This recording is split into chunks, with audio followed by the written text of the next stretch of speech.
आंदोलन। ठीक है, जिन देशों के अंदर क्या होता है, देखिए लोकतंत्र होता है,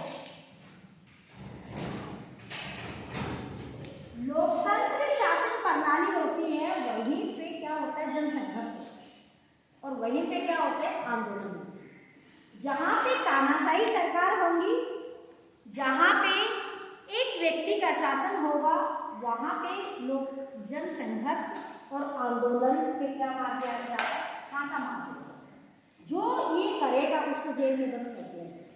ठीक है ना, जनसंघर्ष और आंदोलन सिर्फ लोकतंत्र शासन व्यवस्था में ही करने की इजाजत दी जाती है, क्योंकि हमारे संविधान में हमें स्वतंत्रता का अधिकार दिया है, समानता का अधिकार दिया है, बोलने का अधिकार दिया है, विचार व्यक्त करने का अधिकार दिया है।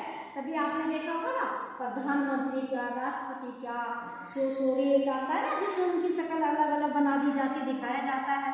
ये क्या है, क्योंकि अभिव्यक्ति की आज़ादी है हमारे देश में, इसलिए हम लोग ऐसे करते हैं। अगर इस अभिव्यक्ति की आज़ादी पर प्रतिबंध लगाया जाता है, लोकतंत्र का गला घोटा जाता है, या हमारे देश के अंदर सबसे पावरफुल चीज है वो क्या है, संविधान है ना। संविधान में लिखी हुई चीजों को अगर कोई सरकार नहीं मानती है तो हम लोग क्या करते हैं, संघर्ष करते हैं, हम लोग क्या करते हैं, आंदोलन करते हैं। ठीक है, ये चीजें क्यों होती है, कुछ प्राप्त करने के लिए की जाती है। बच्चा क्यों रोता है, घर में छोटा बच्चा होता है, उसको भूख लगी होती है, वो क्यों रोता है, दूध पीने के लिए रोता है ना। चिल्लाना, किसी चीज के लिए हाथ पैर मारना, किसी चीज को प्राप्त करने के प्रयास करना, वो एक तरह से क्या होता है, संघर्ष होता है। लोकतंत्र में हमें बहुत कुछ मिला है, स्वतंत्रता, समानता, है ना, धार्मिक स्वतंत्रता, घूमने फिरने की स्वतंत्रता, बोलने की, विचार व्यक्त, हर तरह के मिले। अगर उनको कहीं रोका जाता है तो हम क्या करते हैं, संघर्ष करते हैं। ठीक, संघर्ष हमें समझ में आ गया क्या होता है, जन लगा दिया, इसका मतलब होता है सामूहिक संघर्ष। अब आपसे पूछा जाए जन संघर्ष क्या है, उसको परिभाषित कीजिए। जन संघर्ष क्या है, जब एक समूह में लोग कुछ प्राप्त करने के लिए क्या करते हैं, संघर्ष करते हैं, तो उसको क्या कहते हैं, जन संघर्ष। आंदोलन क्या होता है, वो एक लंबे समय तक चलते हैं, कोई स्थायी मुद्दा होता है जिसको प्राप्त करना होता है, तो उसके लिए हम क्या करते हैं, आंदोलन करते हैं। जैसे स्वतंत्रता के लिए आंदोलन छेड़ा, लंबे समय तक चला, स्वतंत्रता प्राप्ति का आंदोलन। महिलाओं के अधिकार के लिए आंदोलन चला, तो वो क्या एक लंबा आंदोलन है, क्योंकि एक समय में वो चीजें पूरी नहीं हुई है। पर्यावरण के लिए आंदोलन चलाए गए, कि पर्यावरण को संरक्षित रखने के लिए प्रयास किया जाएगा और वन कटाव को क्या किया जाएगा, रोका जाएगा। तो इस तरह के जो लंबे चलने वाले होते हैं वो क्या आंदोलन होते हैं। संघर्ष क्या होता है, जल्दी से खड़े हो जाते हैं, जल्दी से क्या हो जाते हैं, खत्म हो जाते हैं। समझ गए। अब आइए आप सबसे पहले जन संघर्ष में हम अपने देश को तो हम ठीक है ले लिया, भाई महिलाओं के हित के लिए संघर्ष होते हैं, लोकतंत्र को बचाने के लिए संघर्ष होते हैं, और संविधान को बचाने के लिए संघर्ष होते हैं। अब ताजा उदाहरण है इस चैप्टर में कि हमने ये लिया कि नेपाल के अंदर क्या है, जन संघर्ष। किस लिए जन संघर्ष हुआ नेपाल में। नेपाल एक छोटा सा देश है ना, और ज़्यादातर वो दया भाव से जिंदा रहता है, भारत के दया भाव से जिंदा रहता है। नेपाल में कितनी सड़कें हैं, जितनी शैक्षणिक संस्थाएं हैं, सारी की सारी चीज़ें होती है भारत के द्वारा क्या करवाई जाती है, प्रोवाइड करवाई। ठीक है, क्यों, क्योंकि नेपाल एक ऐसा राष्ट्र है जहाँ पे बहुत ज़्यादा गरीबी भी है और बहुत ज़्यादा छोटा भी है। तो नेपाल में पहले क्या हुआ करता था, राजतंत्र हुआ। क्या हुआ करता था, राजतंत्र हुआ, यानी राजा का शासन था। फिर राजा वीरेंद्र थे पहले, तो सन 2000 में राजा के, वीरेंद्र के पूरे परिवार, तो उसका भाई जो ज्ञानेंद्र बाद में राजा बना, वो खत्म करवा दिया। और उसके बाद क्या होता है कि पूरी शक्ति अपने हाथ में ले लेता, संसद को कुछ नहीं देता। फिर वहाँ पे छोटे छोटे छोटे छोटे जो दल होते हैं, उन दलों की संख्या कितनी होती है, 7 होती है, और 7 पार्टी अलायंस कहा जाता है। इसको आप हिंदी में लिखिए ताकि आराम से लिखिए, 7 पार्टियों का समूह, 7 पार्टियों का समूह, वो मिलके राजा के विरुद्ध क्या करते हैं। इनका काम क्या होता है कि भाई जो देश नेपाल है उसके अंदर क्या करना, लोकतंत्र कायम करना। वहां पे संघर्ष क्या था, लोकतंत्र कायम करने का। भाई राजा खुली तो हमें क्या करना है, राजा को किस तरह बनाना है, खाली वो नाम मात्र है और सारी शक्तियों का इस्तेमाल कौन करे, भारतीय विधानमंडल कर। तो 7 पार्टियों ने मिलकर एक समूह बना दिया और फिर राजा का क्या किया, विरोध किया और विरोध के बाद उन्होंने क्या किया, वहां पे क्या किया, सरकारें और संघर्ष और लंबे समय तक ये संघर्ष क्या था, चलता था। ठीक है, और अब एक आपका 2 नंबर का ये इस संघर्ष से जन्म क्या हुआ, वहां पे लोकतंत्र कायम। ठीक है ना, लोकतंत्र कायम हुआ, उसको तीसरी लहर कहा जाता है। तीसरी लहर क्या बेटा, 20वीं शताब्दी के बाद, 20वीं शताब्दी का मतलब समझते हो क्या है, 1990 से लेके 2000 बीच का जो समय है, वो दशक है, उसको हम कहते हैं 20वीं शताब्दी के बाद जो भी दुनिया में लोकतंत्र के लिए संघर्ष हुआ उसको क्या कहा जाता है, तीसरी लहर कहा जाता है। समझ गए? तो तीसरी, आपसे प्रश्न आएगा कि तीसरी लहर कौन से देश में चली लोकतंत्र के लिए, नेपाल में चली। ठीक है, तीसरी लहर का अर्थ क्या है, 20वीं शताब्दी के बाद लोकतंत्र के लिए जो संघर्ष हुए उनको हम क्या कहते हैं, तीसरी लहर के देश कहते हैं। ठीक है, अब जन संघर्ष की बात, नेपाल हमारा पड़ोसी देश है, वहाँ पे और कोई जन संघर्ष नहीं, सिर्फ राजनीतिक जन संघर्ष था। अगर ये पूछ लिया जाए नेपाल में किस टाइप का जन संघर्ष था, तो कैसा था, राजनीतिक। ठीक है, दूसरी आप हम बात करते हैं तीसरी, बोलिविया की। आपने सुना होगा बोलिविया देश, हमने बहुत पढ़ा था। वहाँ पे क्या था, बोलिविया की सरकार ने धीरे धीरे हर एक चीज का क्या कर दिया, प्राइवेटाइजेशन कर दिया, निजीकरण कर दिया। और जल व्यक्ति के जीवन का क्या होता है, आधार होता है, तो पानी का भी क्या कर दिया, निजीकरण कर दिया। एक व्यक्ति 5000 रुपये महीने कमा रहा है और 5 से 6000 रुपये उसका क्या आ रहा है, बिजली का बिल आ रहा है, तो लोगों ने मिलकर क्या करना शुरू कर दिया, संघर्ष कर दिया। उनमें से बहुत सारे, एक फेडिकोर क्या था, समूह बनाया गया। फेडिकोर का पूरा नाम क्या है, हर्षिता बताइए क्या नाम है, फेडिकोर का पूरा नाम क्या है, इसीलिए मैंने नहीं लिखा, तो तुम बताओ क्या था फेडिकोर, किसका समूह था, बताइए। मैम उन कर्मचारियों का समूह था जो जन संघर्ष के खिलाफ खड़े हुए थे। यानी कि बोलिविया के अंदर ये कोचबंबा एक विश्वविद्यालय है, इसके कर्मचारी, ठीक है, बिजली विभाग के कर्मचारी, जल विभाग के कर्मचारी और बाकी लोगों ने मिलकर क्या बनाया, एक मजबूत फेडरेशन बनाई। ठीक है, एक एक व्यक्ति जाएंगे, एक एक विभाग जाएगा तो बात नहीं सुनी जाएंगे, सब विभागों ने मिलकर क्या बनाया, एक संगठन बनाया और पानी के निजीकरण को रोकने के लिए क्या किया, प्रयास किया। दूसरा वाम से, ये भी हमें पढ़ा कि जो एम्प्लॉइज यानी कि सरकारी कर्मचारी थे, जो अल्पसंख्यक थे, ये उनका समूह था।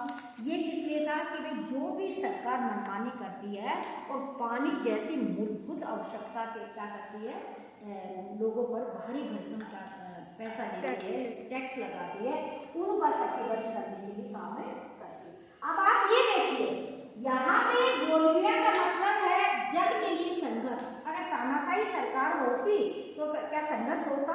नहीं होता, क्योंकि वहाँ पे लोकतंत्र था, इसलिए लोगों ने क्या किया, संघर्ष किया।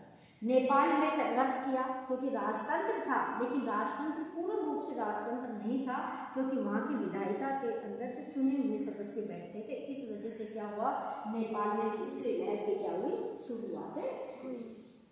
अब हम ये तो था, अब हम ये देखते हैं कि कोई भी संघर्ष होता है तो उसमें क्या होता है कि दबाव समूह की महत्वपूर्ण भूमिका होती है।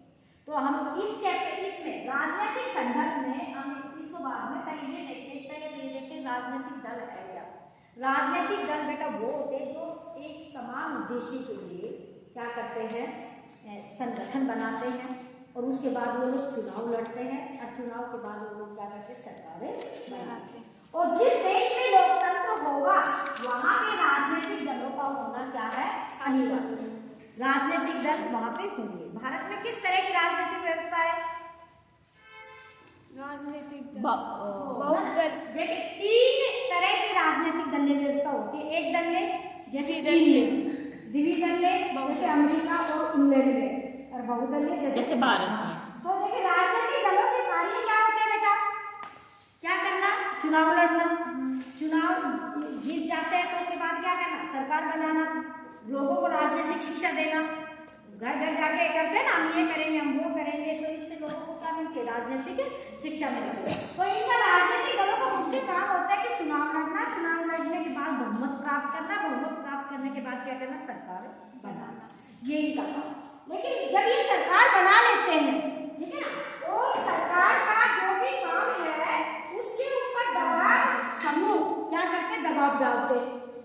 दबाव कैसे डालते देखिए, एक मान लीजिए कोई भी वर्ग है, चाहे शिक्षक वर्ग है, डॉक्टर है, इंजीनियर है, मजदूर वर्ग है, कोई भी हो, उनका एक उद्देश्य होता है कि सरकार से ये तय करवाना है कि हमारी छुट्टियां बढ़नी चाहिए, हमारा वेतन बढ़ना चाहिए, हमें ये मिलना चाहिए, हमें वो मिलना चाहिए, ठीक है। लेकिन सरकार उस काम को करने के फेवर में नहीं होती है, तो ये लोग मिलकर क्या करते हैं, सरकार पर क्या करते हैं, दबाव डालते। दबाव कैसे डालते, दबाव या तो संघर्ष करते या आंदोलन करते। पहले तो सरकार से बातचीत करेंगे, सरकार मान जाएगी, तो देखिए संख्या में लोग ज्यादा है, सरकार को ये भी डर रहता है कि अगली बार क्या नहीं मिलेगा, वोट नहीं मिलेगा, इसलिए सरकार इन दबाव समूह के सामने झुक जाती है। जैसे कोई भी यूनियन हो सकती है, टीचर्स यूनियन हो सकती है, फेडरेशन कोई भी हो सकता है, किसान यूनियन हो सकती है, छात्र संगठन हो सकता है, और भी कोई हो सकते हैं। ज्यादा मात्रा में लोग इकट्ठे होकर सरकार से घुटने टिका देते हैं, ठीक है ना, और उनको कहते हैं ये मानो, नहीं मानोगे तो सरकार को खतरा है, तो वो क्या कहलाते हैं, दबाव समूह। अच्छा, दबाव समूह क्यों अस्तित्व में आते हैं, दबाव समूह अपने आप में कुछ भी नहीं है। जब हित समूह यानी कि एक वर्ग के लोग अपने हित की पूर्ति के लिए, हमारा हित क्या है, मान लो मैं मजदूर, तो मेरा हित क्या है, ये है कि भाई मैं दिन में सिर्फ 5 घंटे का मुझे काम करना चाहिए और एक दिन में 800 रुपये मजदूरी मिलनी चाहिए। सरकार उसको कानून नहीं बनाती है, तो लोग बाग को 400 रुपये दे रहा है, 300 रुपये दे रहा है, तो हम सारे मजदूर इकट्ठे होकर ये विरोध कर रहे हैं कि भाई हमारे एक कानून बना दो कि एक दिन में 800 रुपये हमें मिलना चाहिए, 5 घंटे में लोग काम करें, ठीक है। सारे मजदूर जब इकट्ठे हो जाते हैं तो सरकार को वो बात क्या करनी, माननी पड़ती। तो यहाँ पे क्या हुआ, मजदूरों का हित था जो, वो क्या हो गया, पूरा। तो एक हित पूरा होने के बाद हित समूह अपने आप ही क्या होते हैं, खत्म हो जाते। भाई हित पूरा करवाने के लिए आए थे, हित पूरा होने के बाद क्या है, वो चले जाते, खत्म हो जाते। और जन सामान्य हित का मतलब क्या होता है, ये तो विशेष हित हो गया, मैंने बताया मजदूरों का। इसी तरह सैनिकों का हो सकता है, अध्यापकों का हो सकता है, बच्चों का हो सकता है, महिलाओं का, कुछ भी हो सकता है। सामान्य हित का मतलब है जिसका पूरी दुनिया से संबंध होता है, जैसे पर्यावरण संबंध, क्योंकि पर्यावरण किसी एक का नहीं है, पर्यावरण तो सभी का है। मैं पर्यावरण को गंदा करूंगी तो उसका प्रभाव मेरे ऊपर भी पड़ेगा, आप लोगों पे भी पड़ेगा। मैं अच्छा करूंगी तो भी मेरे ऊपर भी पड़ेगा, आप पे भी पड़ेगा। तो पर्यावरण का विषय हो गया, नदियों का विषय हो गया, जल का विषय हो गया, है ना, समाज में कोई बुराई फैल गई उसको रोकने का विषय होगा, यानी कि ऐसा विषय जिनका ज्यादातर लोगों पर प्रभाव पड़ता है, ऐसे विषयों पर जो आंदोलन किए जाते हैं उनको क्या कहा जाता है, जन सामान्य के हित। समझ गए, जब यानी कि महिलाओं का विषय होगा उसमें सिर्फ महिला ही प्रभावित होती है, और पर्यावरण होगा उससे पूरा समाज क्या होता है, प्रभावित होता है। तो ये ऐसे है कि भाई सबसे पहले हमारे हित होते हैं, हितों के लिए अलग इकट्ठे होते हैं, फिर हम लोग क्या करते हैं, सरकार पर दबाव डालते हैं, और फिर राजनीतिक दलों सरकार जो बन जाती है उससे हम अपनी बात को क्या करवाते, पूरा करवाते। अब देखिए एक और था ग्रीन बेल्ट मूवमेंट, है ना। अब बताइए ग्रीन बेल्ट मूवमेंट क्या है, मैंने कई बार आप लोगों को बताया है।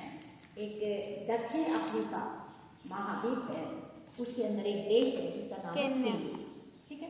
वहां पे एक महिला है, वांगरी मथाई, ठीक है। और क्या है वो महिला, ध्यान से सुनिएगा, वो महिला क्या करती है, अपने देश के अंदर ज्यादा से ज्यादा पेड़ लगाने की क्या करती, कोशिश करती है, एक खाली जमीन। और ग्रीन बेल्ट मूवमेंट क्या नाम पता, लोगों को साथ जोड़ती है, एक चेन बना लेती है कि हर एक व्यक्ति को एक दिन में इतने पेड़ लगाना, टारगेट बना लेती है, मेरे पीछे 1000 व्यक्ति है तो 1000 पेड़ एक दिन में लगने चाहिए। और सरकार क्या करना चाहती है, जिस भूमि पर वो पेड़ लगवाती है उस भूमि पर सरकार उद्योग स्थापित करना चाहती है।